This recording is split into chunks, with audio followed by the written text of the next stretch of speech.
Bueno, Andrea, por favor. Bueno, bienvenidos a todos y a todas a las 23ª jornadas Mercosur-Unión Europea. Estas jornadas que dieron sus comienzos con la propia Cátedra de Derecho de Integración de la Universidad de Buenos Aires y que posteriormente han sido desarrolladas por la Cátedra Jean Monnet de la Unión Europea y desde hace unos años por el Centro de Excelencia Jean Monnet en Derechos Humanos e Integración Regional. Para la Facultad de Derecho es un placer contar hoy con la presencia del señor embajador de la Unión Europea, una buena tradición que venimos desarrollando con los embajadores que lo han antecedido en esa función, y la verdad es que siempre es grato tener ese vínculo con la embajada y tener la presencia de tan distinguidas personas en el ámbito de nuestra facultad. Hoy, sin más, la convocatoria se va a desarrollar sobre un tema de especial importancia, como es la agenda de la integración regional entre la pospandemia y la guerra en Ucrania. Para eso nos acompaña el señor embajador, como decía, de la Unión Europea, el doctor Amador Sánchez Rico, que es abogado de la Universidad del País Vasco y por la Universidad de Montpellier. Tiene una maestría en Derecho Internacional y Europeo de la Universidad Católica de Lovaina. Ha sido funcionario del Servicio Europeo de Acción Exterior de la Unión Europea. Ha cumplido funciones en México como parte de sus funciones. Ha sido consejero también político de la Embajada de la Unión Europea ante Naciones Unidas y ha sido portavoz de la vicepresidencia de la Comisión Europea y ha formado parte de lo que es el Servicio Europeo de Acción Exterior en el área de derechos humanos en Bruselas. Habiendo hecho esta sucinta presentación del señor embajador, nos acompaña el doctor titular de las cátedras de Derecho de la Integración y Derechos Humanos, el doctor Carlos Giropisolo, docente de la Facultad de Derecho, y hoy esta convocatoria reviste tal importancia debido a que el conflicto en Ucrania es el último de una serie de acontecimientos traumáticos que se han venido suscitando, como la crisis financiera que podemos tener desde el 2008, guerras comerciales que se han ido desatando en la pasada guerra, la pandemia del COVID, que van a influir, que van a alterar, que van a influenciar sin más los procesos de globalización. Y dentro de esto, los procesos de integración regional no quedan al margen de esto y dan pie a reanudar los debates sobre cómo continuarán estos procesos de integración, cuál va a ser la forma en la cual se presentarán, y es este el tema que hoy nos convoca. Parece que es algo surrealista en el siglo XXI ser testigos y estar debatiendo o estar analizando el impacto que la invasión de Rusia a Ucrania ha tenido, y se entiende como un retroceso en el tiempo que impacta de lleno en múltiples factores que van a incidir de lleno en lo que es la dinámica propia de los países individualmente considerados y también de la integración regional en su conjunto. Y es por ello que hoy tenemos la presencia de las dos personalidades que nos acompañan, y sin más le damos la palabra al doctor Carlos Giropisolo. Muchas gracias, Andrea, por la presentación de la jornada. De vuelta, bienvenido, señor embajador, queridos colegas, amigos de toda América Latina. Tenemos una concurrida presencia hoy aquí. Quiero nombrarlos para no dejar afuera a ninguno. Tenemos representantes además de la Argentina, de Bolivia, de Brasil, de Colombia, Costa Rica, Ecuador, El Salvador, amigos de España que nos están viendo, Guatemala, México, Paraguay, Perú, Uruguay y Venezuela. A todos ellos, gracias, bienvenidos, bienvenidas. Les comentamos también que cualquier inquietud o pregunta que quieren hacer referidas al tema de esta jornada la pueden hacer vía chat. Así que agradecemos también su participación. Yo voy a hacer una pequeña introducción antes de cederle la palabra al embajador respecto al contexto en que desarrollamos esta jornada como un espacio abierto al debate de cuestiones contemporáneas, de cuestiones que afectan el día a día de nuestras actividades. Quizás somos testigos, como escribió Borges, en Suerte o en Desgracia, de el acontecer de los hechos en menos de una década que han tenido un enorme impacto global en la vida de todos nosotros, de la comunidad en su conjunto, de la comunidad global. Antes de ello hablábamos de la globalización como un hecho central que condicionaba el resto de los sucesos que iban apareciendo vinculados a la apertura de los procesos de integración, de la universalización de los derechos humanos, de la gobernanza económica mundial. Lo cierto es que en menos de una década hemos asistido a dos acontecimientos, en mucho menos que una década, de un fuerte impacto global, equiparable quizás al impacto de la globalización que, como ustedes saben, llevó algo más que una década de desarrollar. Me estoy refiriendo a la pandemia, que nos parece ya lejos en el tiempo, pero esta referencia es necesaria porque se supone que estamos transitando la post-pandemia con todo lo que eso implica para nuestros procesos de integración, tanto para el Mercosur como para la Unión Europea. Y el otro hecho es la invasión rusa a un Estado soberano como Ucrania,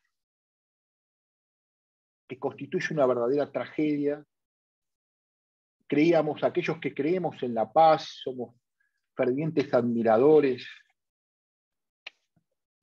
de la integración europea como garantía de la paz. Jamás pensamos que volveríamos a revivir esas imágenes del horror y la tragedia de la invasión que genera la invasión rusa en Ucrania.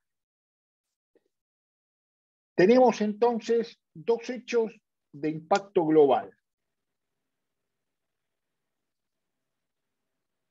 que atacan directamente la dinámica de nuestros procesos de integración.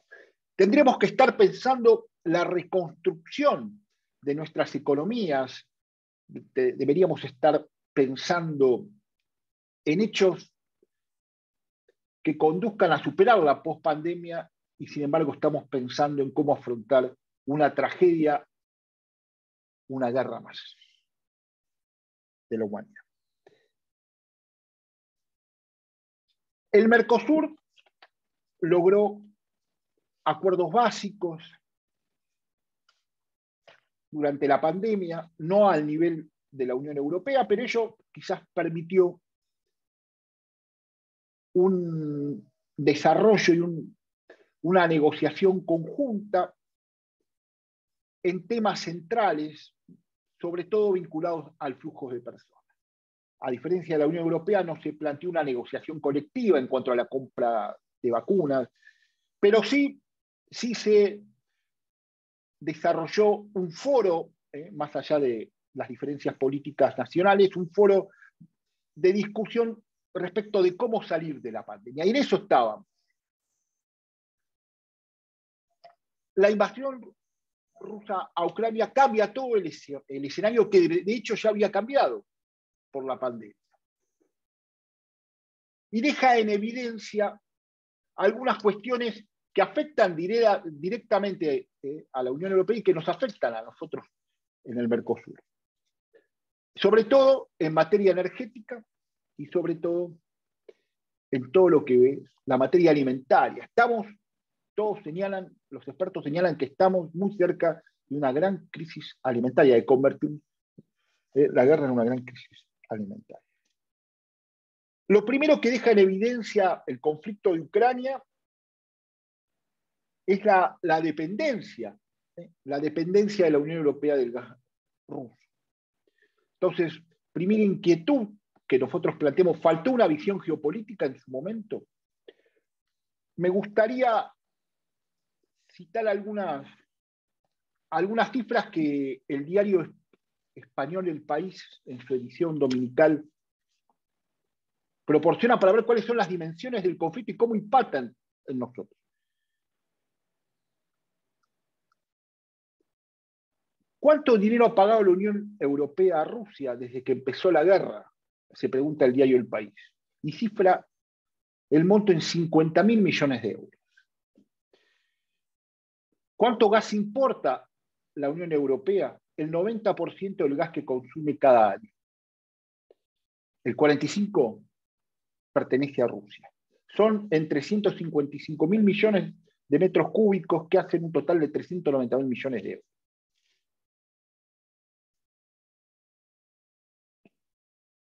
¿Qué países dependen más energéticamente? Bueno, la situación es alarmante en Alemania, 54% del gas ruso compra, y en Italia, del 33%.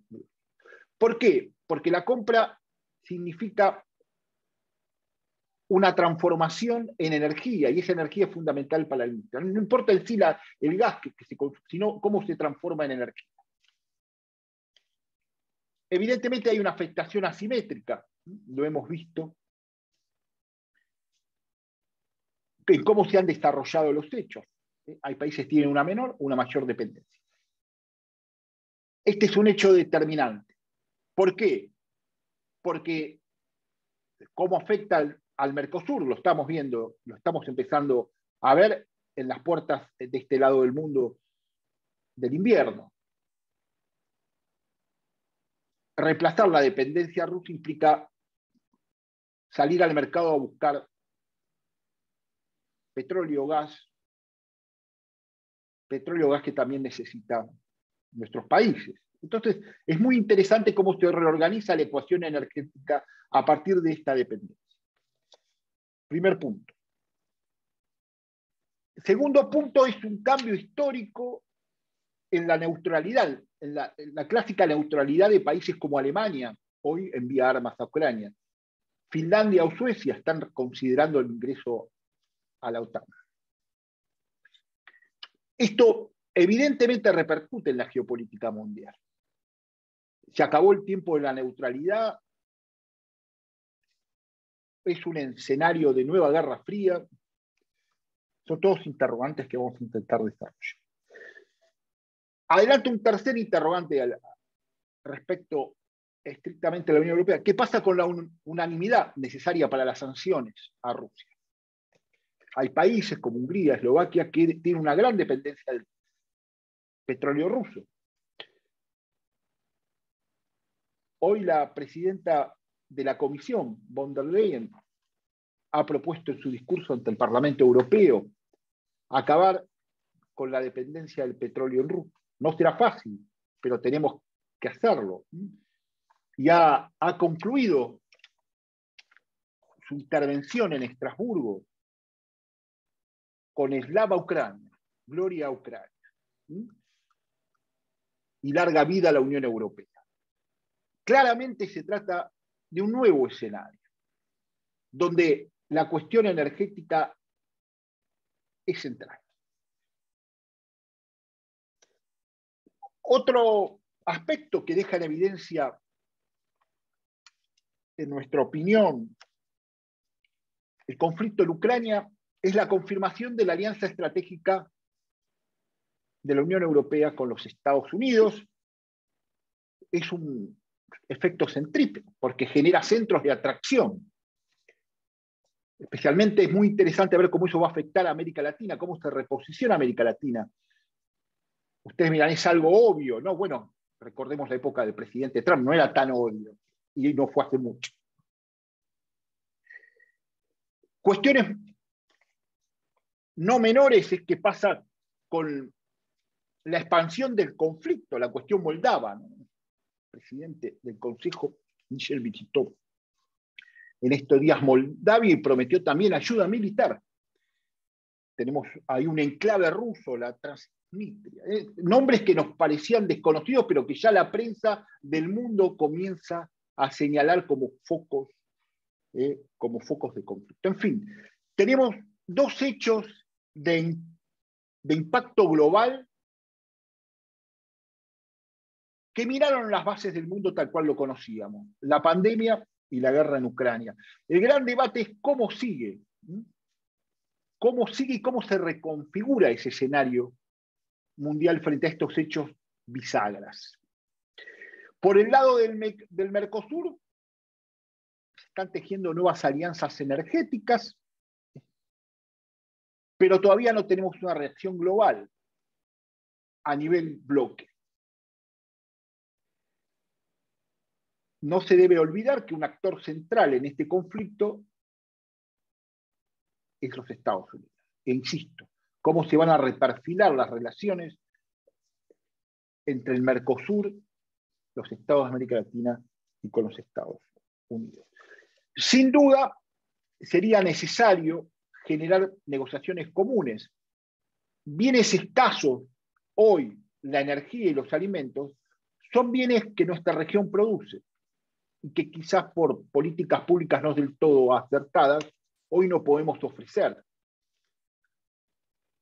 Es fácil la respuesta. Debiéramos concentrarnos en el desarrollo de políticas públicas de la integración que permita generar la producción, por ejemplo, alcanzar la autonomía energética y aprender de esta lección que nos da la historia. No quiero demorarlos más, quería hacer esta pequeña introducción y le cedo entonces la palabra al señor embajador para que pueda desarrollar su exposición en este marco teórico plata. Amador, ¿me escucha?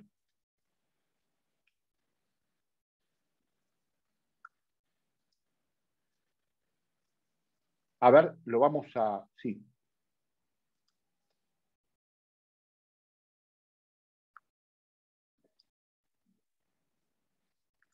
¿Ahí, Amador? ¿Nos escucha? Ahí sí. Perfecto, gracias. ¿Qué tal me escuchan? ¿Bien? Muy bien, sí. Perfecto, bueno, muchísimas gracias.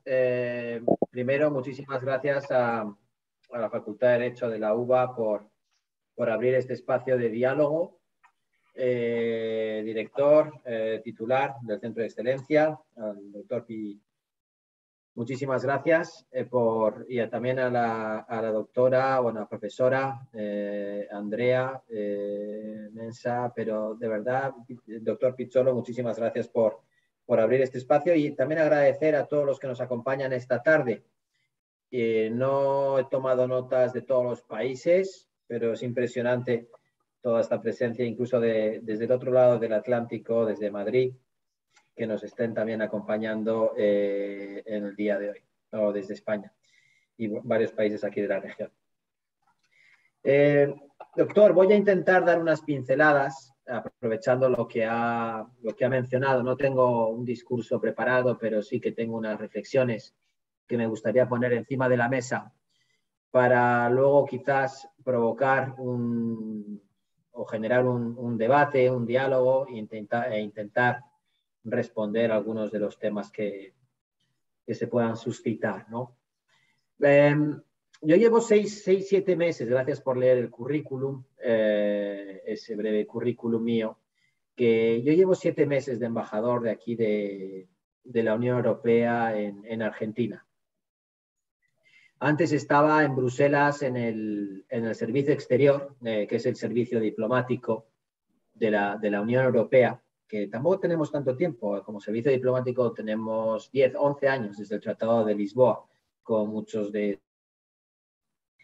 Y esta charla, bueno, se da en un momento muy, muy oportuno, porque ya he tenido tiempo de aclimatarme un poco a este país, a las dinámicas, y lo que hubiera dicho hace unos meses, al poco de haber llegado aquí, es algo diferente de lo que voy a decir ahora, y será también diferente porque toda la geopolítica va muy rápido y tenemos que ir siguiendo las cosas. Pero esta charla tiene hoy un día un significado especial y por eso os lo agradezco también, doctor Picholo, porque estamos en el mes de Europa. El 9 de mayo es el Día de Europa, pero aquí en Buenos Aires, en Argentina, estamos organizando el mes de Europa con una serie de actividades para marcar esta efeméride. Cumplimos 72 años el 9 de mayo, pero estamos en todo el mes generando un poco de debate sobre de dónde venimos y hacia dónde va la Unión Europea y nuestras relaciones,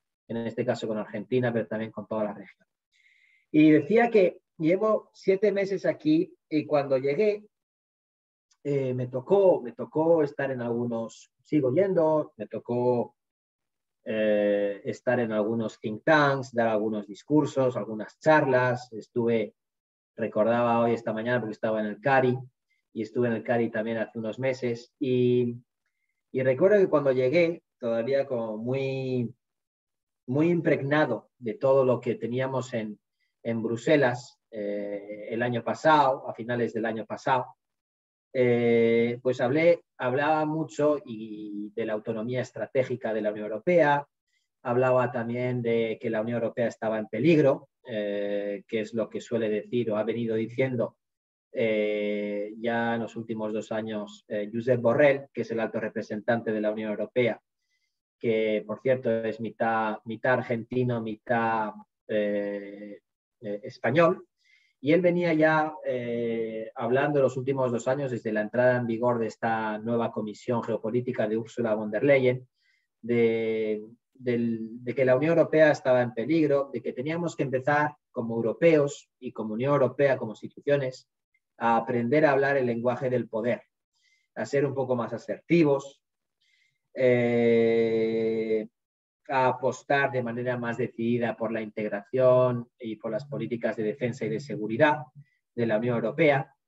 En fin, el tema de la unanimidad en materia de política exterior, que es un freno, es un obstáculo a la hora de integrarse en materia, por ejemplo, de defensa y de seguridad. En fin, todos estos temas los puse ya encima de la mesa hace unos meses y sobre todo el asunto este de que la Unión Europea estaba en peligro. Y bueno, mucha gente por aquí me miraba como diciendo, bueno, pero no estarán las cosas tan mal. Y no es que estén mal, es que están peor. Todo lo que veníamos, no sé si preconizando, todo lo que veníamos temiendo se ha cumplido, pero de una manera todavía con una escala muchísimo más mayor y más grave.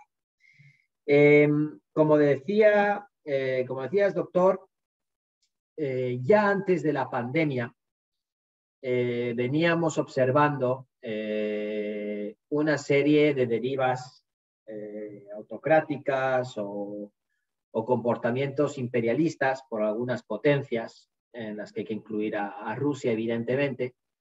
Y lo que hizo la pandemia fue agravar, acentuar todavía más este tipo de conductas. Lo vimos con la famosa diplomacia de las mascarillas al principio de la pandemia, donde algunos actores querían imponer sus zonas de influencia, y luego llegó la diplomacia de las vacunas. Y esto hizo tensar todavía más el tablero de la geopolítica mundial.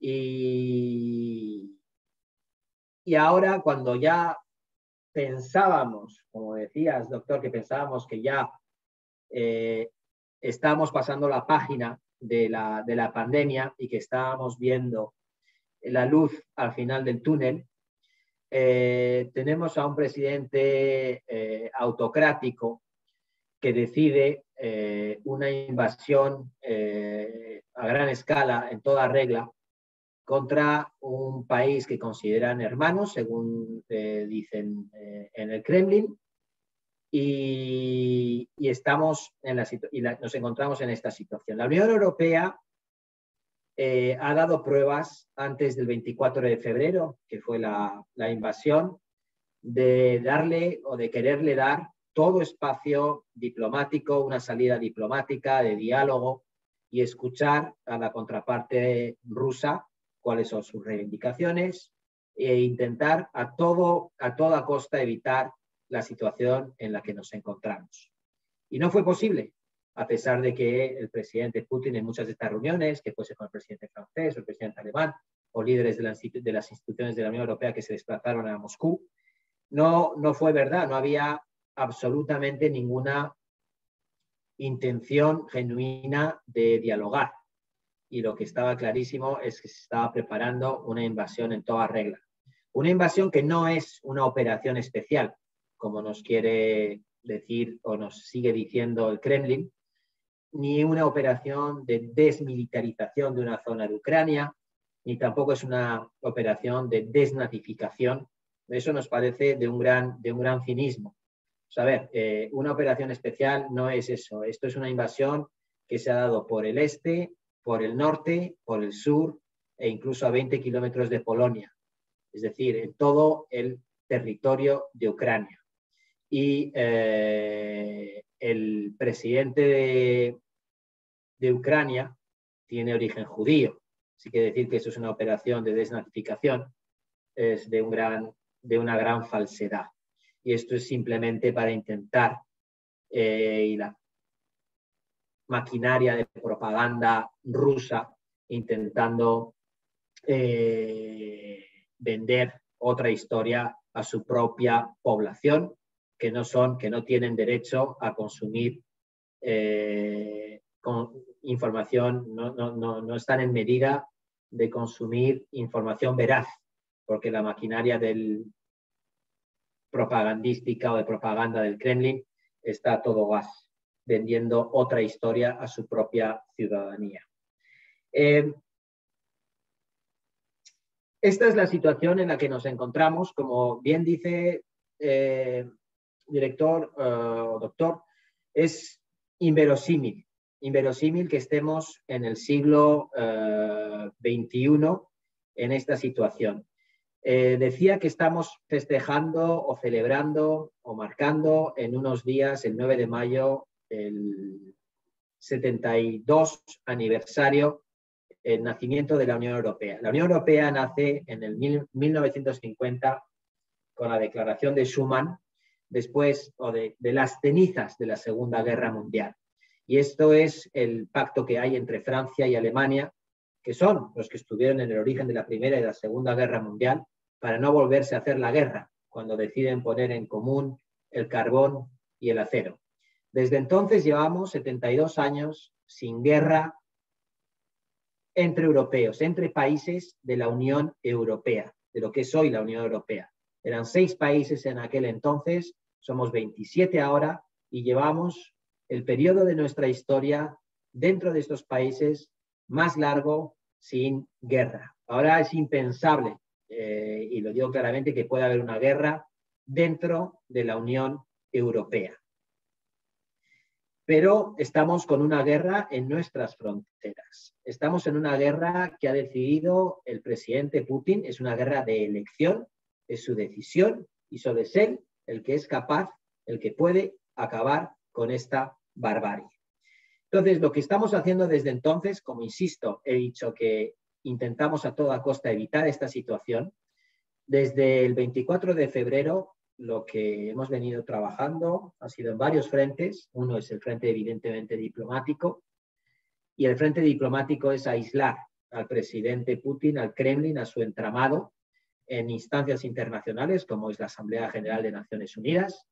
Esto evidentemente hubiese sido un tema que se debería haber tratado en el Consejo de Seguridad de Naciones Unidas, que es el órgano supremo para garantizar la paz y la seguridad del orden internacional. Evidentemente, con el veto de Rusia ha sido imposible, y es poco probable que el Consejo de Seguridad vaya a poder mover ficha en este. Está totalmente paralizado, ya lleva años paralizado. En este caso ya es más flagrante porque es un propio miembro permanente del Consejo de Seguridad y segunda o tercera potencia mundial nuclear, que está poniendo en jaque todo el orden internacional basado en reglas como lo conocemos, que es la arquitectura de Naciones Unidas. Entonces es la primera vez que ocurre esto y está dando también pruebas el Consejo de Seguridad o esta arquitectura internacional de sus límites a la hora de poner freno, de detener esta barbarie. Entonces, pero volviendo a lo que está haciendo la Unión Europea, pues evidentemente estamos en el frente multilateral, internacional, y aislando, ha habido solo hay 4 países en el mundo que han apoyado o que han votado a favor de Rusia en la Asamblea General de Naciones Unidas en las 2 primeras resoluciones que se aprobaron de condena a Rusia. Entonces queda clarísimo. Segundo, la Unión Europea está dando pruebas de unidad, de cohesión, de fortaleza. El presidente Putin quizás no se esperaba que la Unión Europea iba a reaccionar con una sola voz, porque como ha dicho el doctor, hay países de la Unión Europea que vienen con trasfondos diferentes, con historias diferentes, con desafíos diferentes, con dependencia al gas o dependencia y fronteras con un pasado diferente, y cada uno ve las amenazas de una manera diferente. Pero aquí no ha habido ninguna duda y todos los países de la Unión Europea están alineados y condenando esta invasión de la manera más unánime y imponiendo una serie de paquetes de sanciones que tampoco tienen precedentes en la construcción de la Unión Europea. Y aquí también había muchísimas dudas de que se iba a aprobar el primer paquete, el segundo, que no se iba a incluir el SWIFT. Bueno, pues estamos ya discutiendo el 6º paquete de medidas sancionadoras contra el régimen de Putin. No estamos en guerra con Ucrania, no estamos para nada en guerra con la población rusa y nuestras medidas no van en contra de la población rusa. Lo único que pretenden es utilizar nuestro poder coercitivo para intentar cambiar, alterar una actitud que es la de una invasión e intentar ayudar a reducir el poder ruso, en este caso, para continuar y alimentar esta guerra contra un país soberano, democrático, como es Ucrania, en esta invasión que no es para nada provocada por Ucrania. Tercero, seguimos trabajando de la mano con nuestros socios internacionales, como es el G7, como es Estados Unidos, y lo que ha conseguido también aquí Putin es afianzar, fortalecer todavía más los lazos transatlánticos de la Unión Europea con Estados Unidos y despertar un sentimiento antirruso en Ucrania. Eso es lo que está consiguiendo, digo yo, sin querer. Volviendo al tema de las sanciones, lo ha mencionado el doctor, evidentemente no es fácil. Estamos ya con el 6º paquete. Muchos esperaban que a lo mejor no íbamos a ser capaces de llegar. Esto no tiene precedente. Y ya en el 5º paquete el objetivo era el carbón ruso, las importaciones de carbón ruso. Ahora estamos ya en el 6º, que vamos al petróleo ruso. Y como bien dice, no aprendimos del pasado. Es decir, ya hubo en el 2014 una invasión, una anexión ilegal de toda la zona y todo lo que es la península de Crimea por parte del presidente Putin. Y en ese momento ya empezamos, como Unión Europea, a decir que íbamos a comenzar la reducción y a cortar el cordón umbilical de toda nuestra dependencia de gas y de petróleo y de las energías fósiles por parte de Rusia. Y no solo no fuimos capaces de hacerlo, sino que incluso desde hace 8 años hemos seguido aumentando esta importación. Entonces yo creo que ahora queda clarísimo y ya hemos empezado toda esta reducción. El objetivo es, de aquí a final de año, reducir unas 2/3 partes de esta importación y de gas y de petróleo, y seguir imponiendo sanciones a todo el conglomerado jurídico, legal, financiero del Kremlin. Entonces, decir que la Unión Europea viene ya tiene 72 años y se ha venido construyendo paso a paso, o l'Europe des petits pas, como decían Monnet, como decían Schuman. Schuman dijo, como no hicimos Europa, nos hicimos la guerra. Pues hagamos Europa para no hacernos la guerra. Pero claro, aquí estamos hablando de una guerra que está en las fronteras estes de la Unión Europea. Lo que ha conseguido el presidente Putin en poco tiempo ha sido, uno,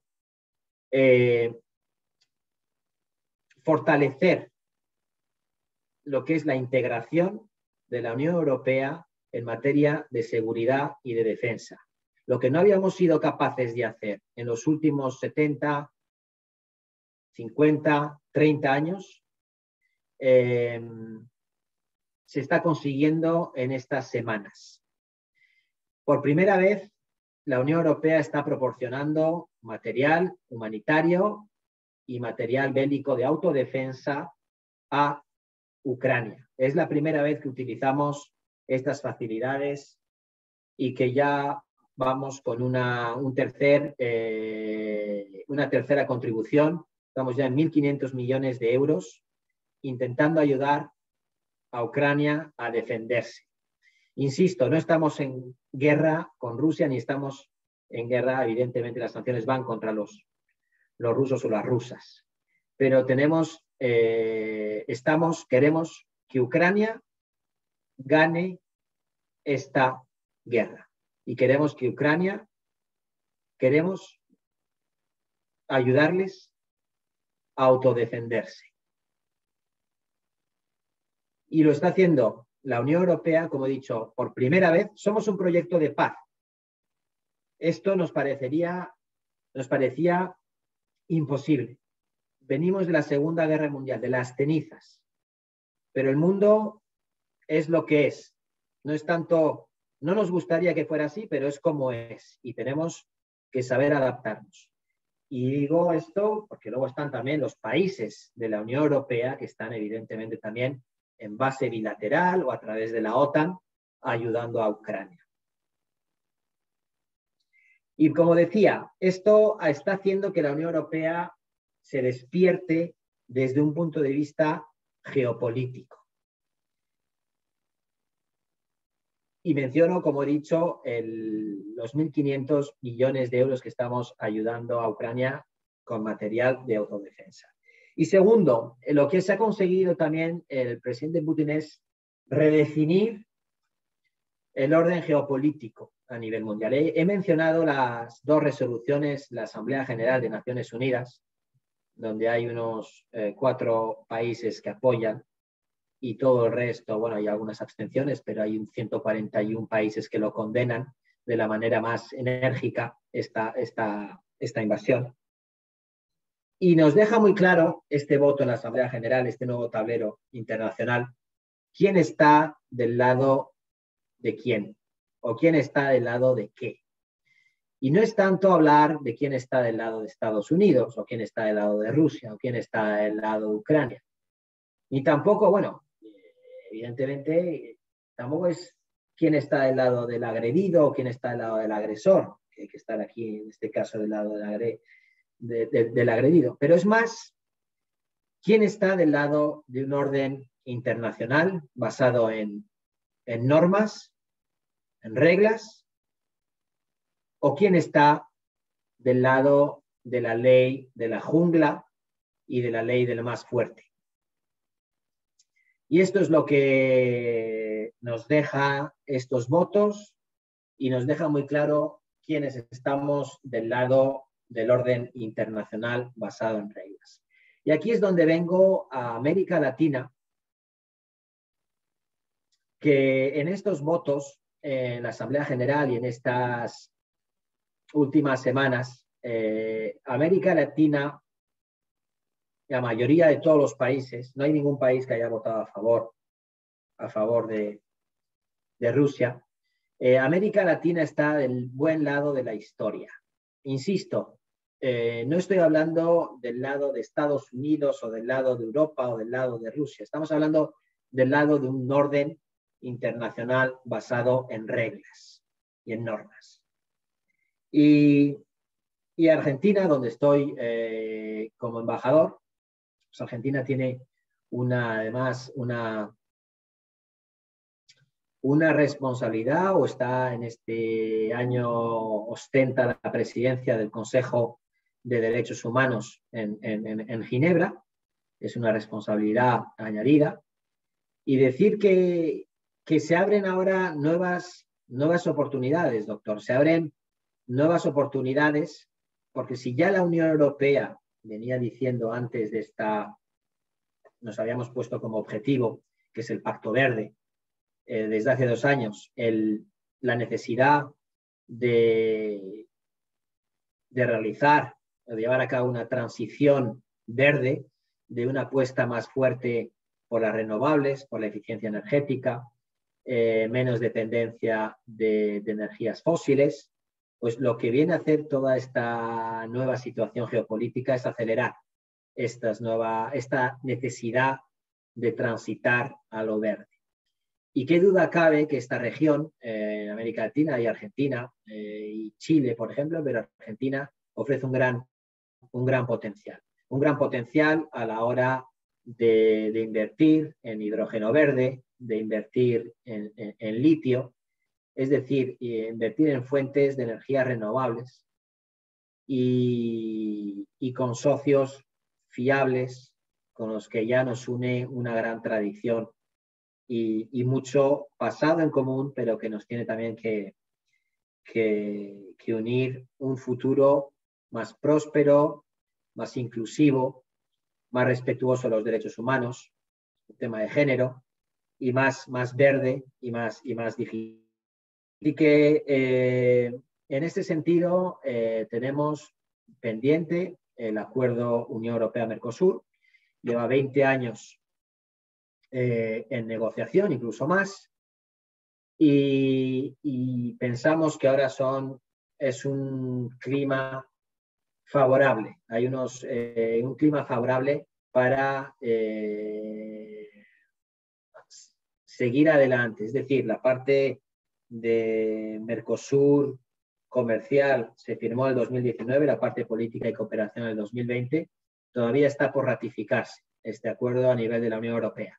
Bueno, pues con esta nueva radiografía, con esta nueva geopolítica mundial, consideramos que tenemos los ingredientes necesarios para apostar en los próximos meses a un fortalecimiento de nuestras relaciones Unión Europea-América Latina, que llevan desde los últimos 20 años un poco, no abandonadas, pero nos estamos sin querer distanciando. Damos por hecho de que tenemos muy buenas relaciones, pero no debemos dormirnos en los laureles. Hay mucho que hacer y el acuerdo Unión Europea-Mercosur, como también están otros acuerdos, el de Chile o el de México, pues qué duda cabe que serían elementos muy importantes para, como decía, fortalecer esta relación estratégica entre la Unión Europea y América Latina. Así que si alguien de los que nos oyen, director, o si alguien de los que nos están acompañando hoy y alguien quiere saber más y se quiere sumar a esta agenda, pues aquí estamos. La Embajada de la Unión Europea está aquí abierta para sugerencias, para debates y para llevar la relación Unión Europea-Argentina al nivel donde creo, o muchos creemos, que se merece estar. Así que muchísimas gracias por la atención. Embajador, gracias por esta intervención comprometida, para nada neutra. Hemos escuchado a alguien que representa un proyecto que defiende las banderas del Estado de Derecho internacional, del orden público internacional, a partir del cual se construye el orden jurídico mundial, ¿no? Con las Naciones Unidas en el centro. Eso está puesto en debate, sería una pregunta recurrente. El conflicto Rusia-Ucrania pone en el centro del debate el orden mundial surgido en la última guerra, con Naciones Unidas en el centro. Una cuestión. Segunda cuestión, si me permite, le voy diciendo las distintas inquietudes que se han ido trasladando. Ruego usted me disculpe, pero he notado en sus palabras ciertos sesgos de autocrítica respecto a la actitud y a la relación de la Unión Europea con Rusia después de la anexión ilegal para el derecho internacional de la península de Crimea. No lo quiero comprometer, esto lo digo yo, y sobre todo hoy se cuestiona muchísimo, particularmente, la relación de Alemania y la construcción de estos famosos gasoductos, aún en contra de sus socios de la Unión Europea. Estamos ante la necesidad de una autocrítica respecto al pasado inmediato, sería segunda cuestión. Una tercera cuestión que se nos plantea tiene que ver, usted mencionó el Pacto Verde, las energías renovables. Se puede decir que ahí encontramos un centro de la política de la Unión Europea, tanto interna como externa. La lucha contra los combustibles fósiles. No soy tan optimista, la pregunta es, ¿la dependencia actual se arregla? Sí, sin duda, con más energía renovable, pero eso es factible. Hay países como Italia, por ejemplo, que están pensando en reabrir las minas de carbón. Los números de la economía, de la dependencia italiana de la energía rusa son terribles. Pero bueno, la pregunta que se nos plantea es, ¿la crisis con Ucrania, el conflicto ruso-ucraniano, pone en riesgo la agenda verde de la Unión Europea?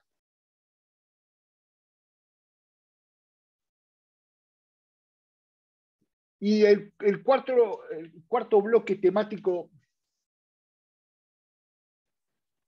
estoy tratando de hacer un resumen de todas las preguntas, por cierto, muy participativos, agradecemos a todos por las preguntas, tiene que ver con una materia que nos une en militancia y en ideología, que es la defensa de los derechos humanos.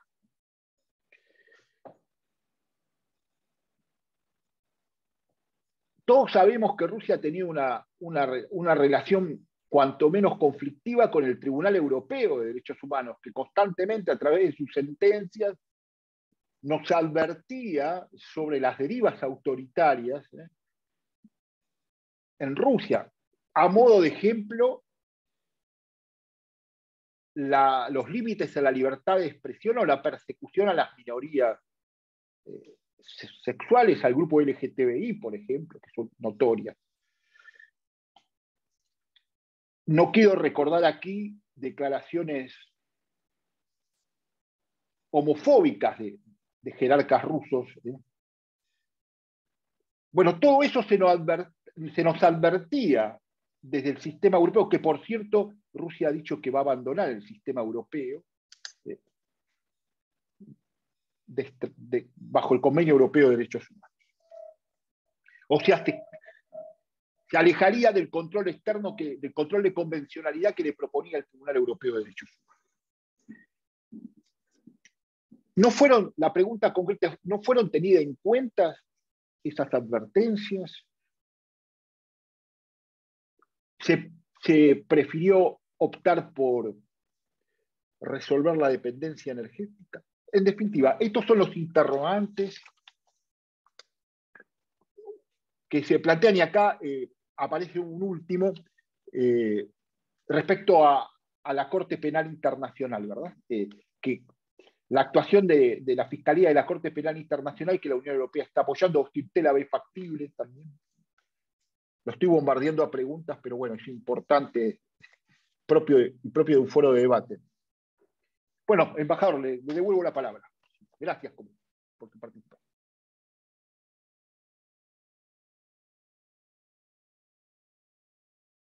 ¿Embajador? Ahí le damos la palabra, un minuto. Ahí estoy, ¿no? Ahí está. Gracias, Guillermo. Sí. Muy bien. Bueno, son preguntas evidentemente todas muy relevantes,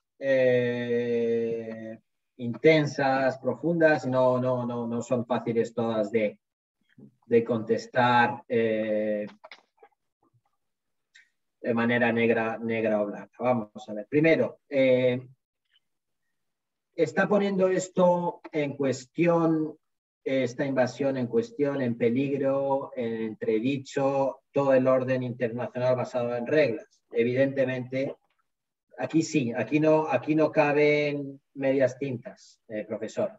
Eso está clarísimo que nos debe, es un conflicto evidentemente para los países como Ucrania, el primero, que está siendo víctima de esta atrocidad y de esta barbarie, pero también para los países que están en la región, algunos de ellos países de la Unión Europea, es evidentemente de una gran preocupación por la cercanía, por la distancia geográfica.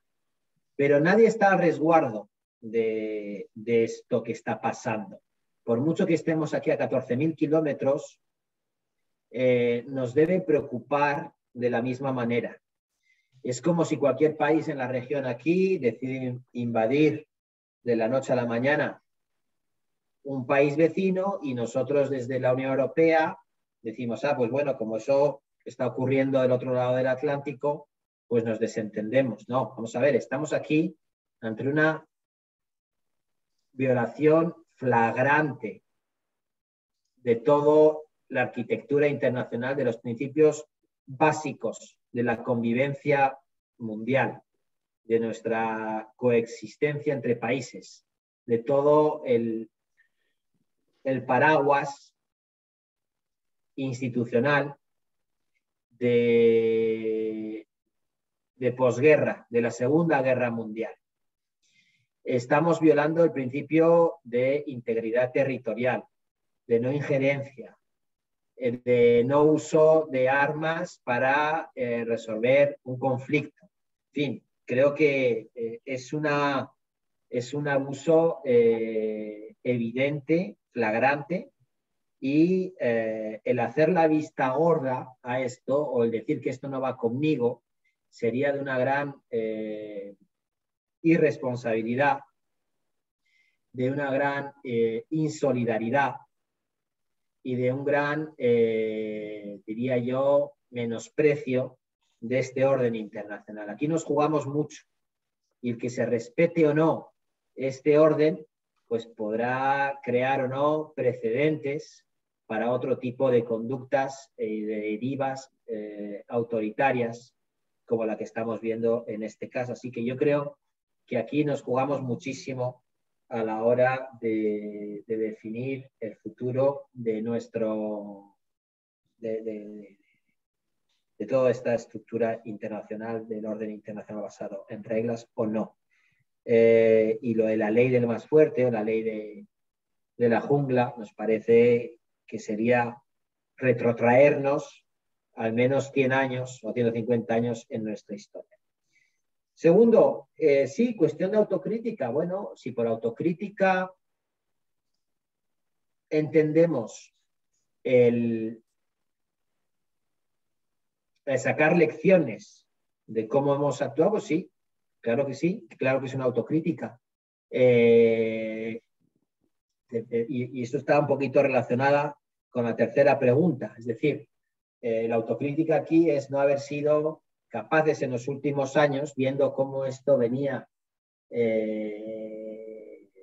complicándose desde la anexión ilegal de Crimea, haber sido capaces de empezar a tomar cartas en el asunto y empezar a cortar el cordón umbilical que nos unía a Rusia en materia de suministro de energía, carbón, petróleo y gas. Entonces, bueno, estamos en ello, estamos con el 6º paquete que va a tratar el tema del petróleo. Ya hemos prohibido o sancionado las importaciones de carbón y evidentemente esto no puede ser, no se puede hacer de la noche a la mañana, pero los compromisos de llegar a 2/3 partes de aquí a final de año ya dice mucho. Y Alemania está ahora firmemente comprometida por todo lo que estamos viendo, leyendo y todo lo que está ocurriendo en esta línea. Y para la transición, el Pacto Verde, esto pone, vamos a ver, no nos equivoquemos, las sanciones contra Rusia, contra el entramado del Kremlin, ponen evidentemente, están dirigidas o tienen el objetivo de reducir este poder o esta capacidad dañina del Kremlin. Pero, doctor, si vamos a ver, estamos hablando de la segunda, tercera potencia militar nuclear. Por mucho que hubiésemos incluso cortado todo el gas ayer o hace 2 meses, no se puede tampoco pensar que Rusia no hubiese podido atacar Ucrania. Es decir, la invasión hubiese sido la misma o peor, porque también vamos a ver, el que mañana o que hace 2 meses hubiésemos cortado todo no hubiese impedido al presidente Putin de librar o de lanzar esta invasión, ni lo va a impedir mañana, pero sí que conduce todo hacia eso, que es evitar esta dependencia que es demasiado importante e intentar reducir su capacidad de acción y de maniobra y de cometer estas barbaries. Pero hacia eso vamos. Pero como decía, las sanciones también van a tener un efecto negativo para la Unión Europea. Y lo están teniendo. Esto va a suponer, después, como decía antes, de la pandemia, en la que ya pensábamos que estábamos saliendo de una situación trágica, pues ahora nos ha metido el presidente Putin con esta guerra de elección, que es su decisión, en una coyuntura mundial muy, muy preocupante, sobre todo en el ámbito económico, financiero. Ahora puede haber problemas de suministro de alimentos, pero como decía, para la Unión Europea las sanciones van a tener un efecto importante y negativo. Negativo porque además va a haber que añadir ahí pues todo el impacto económico que está teniendo ya los 4, 5, 6 millones de refugiados que están llegando al territorio de la Unión Europea, como va a tener también un impacto negativo, o si no es negativo, costoso, el hecho de tener que aumentar los gastos militares por parte de varios países de la Unión Europea, como está teniendo el efecto inflacionario de subida de precios de gas y de petróleo, en fin, pero es el precio que estamos dispuestos a pagar. Y volviendo al suministro, al Pacto Verde, esto pone en peligro los compromisos de la Unión Europea adquiridos dentro del marco del Pacto Verde. Bueno, pues es un poco difícil, yo creo, que contestar a esto, profesor, porque va a depender de muchas cosas. Va a depender también de esta guerra, va a depender de los otros elementos a los que yo he hecho referencia antes, de la subida de precios, de la subida de los gastos militares, de la subida de precios de alimentos. Pero deja clara 2 cosas. Uno, que tenemos que diversificar nuestras fuentes de suministro. Y esto puede ser con países como Noruega, con países en el Ártico, con países de la cuenca mediterránea, con países como Estados Unidos. Ahí es donde hay un gran trabajo que hacer de diversificación de nuestras fuentes de energía fósil, por ejemplo. Y segundo, y también está Argentina en este caso, ¿no? Entre otros países. Aquí hay un yacimiento, como sabemos todos, muy importante. Y ahí, pues bueno, pues todavía hay mucho potencial. Y segundo, lo que tenemos que hacer es acelerar la transición. Es decir, aumentar la diversificación y acelerar la transición verde. Todo esto no se puede hacer de la noche a la mañana. Esto va a requerir unos plazos y en eso estamos trabajando. Estuvo el comisario Sinkevičius ayer aquí, justo en Buenos Aires, que es el comisario de medio ambiente, de océanos, de biodiversidad, y estuvo varios días, ha estado en la región, estuvo en Ushuaia y estuvo hablando en reuniones con las autoridades aquí para profundizar sobre todo este tema de transición verde y de diversificación de nuestras fuentes de energía.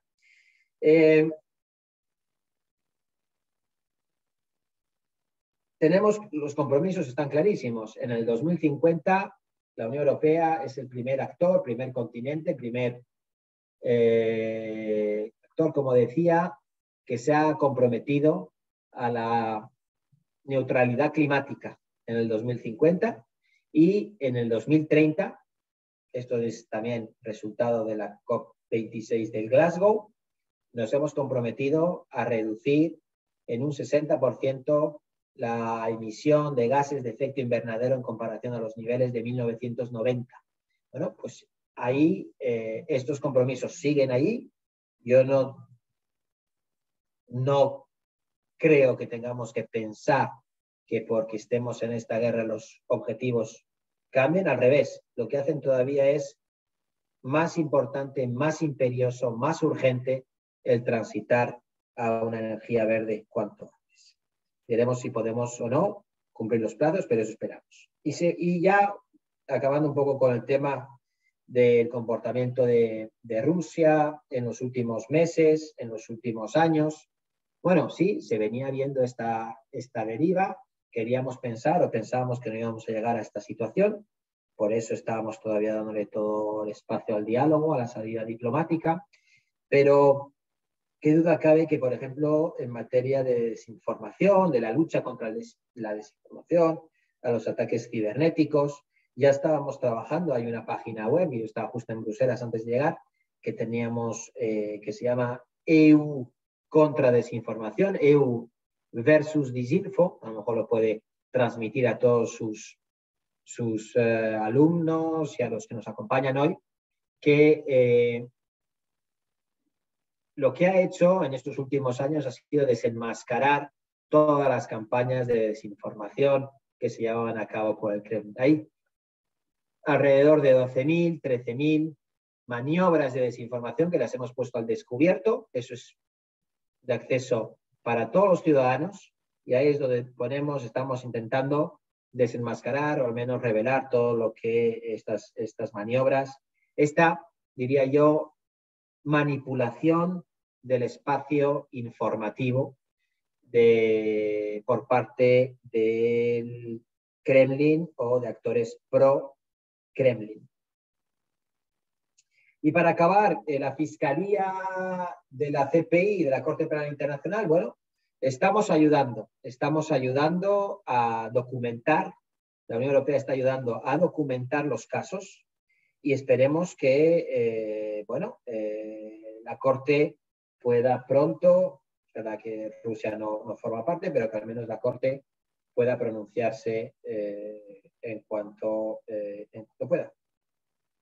Así que, bueno, no manejo evidentemente los plazos, eso es algo que va más allá de nosotros, pero estamos ayudando, intentando proporcionar apoyo a la Corte Penal Internacional para que pueda hacer este trabajo en las mejores condiciones. Muy bien, embajador. Una vez más, gracias por su tiempo y por su amabilidad, por su sinceridad. No lo entretenemos más, sabemos que tiene una agenda apretada para hoy. En nombre de todos los presentes, le agradecemos este contacto con nosotros y nos vamos a volver a ver en el primer Congreso Internacional, ya de manera física en nuestra facultad, presencial, primer Congreso Internacional de Integración Regional y Derechos Humanos, Puntos de Convergencia. Tenga usted muy buenas tardes, señor embajador. Y me despido de todos y todas, gracias por participar y los invitamos a que puedan volver a formar parte de esta comunidad académica en nuevas actividades. Muchas gracias a todos ustedes por la paciencia, por el seguimiento. Estamos aquí, como he dicho, a vuestra disposición y un placer será volvernos a ver dentro de unos meses, profesor, doctor, para seguir debatiendo sobre este tema. Veremos cómo ha evolucionado la situación. Muchas gracias. Gracias, Amador. Un gran abrazo. A todos, amigos, queridos hermanos de América Latina.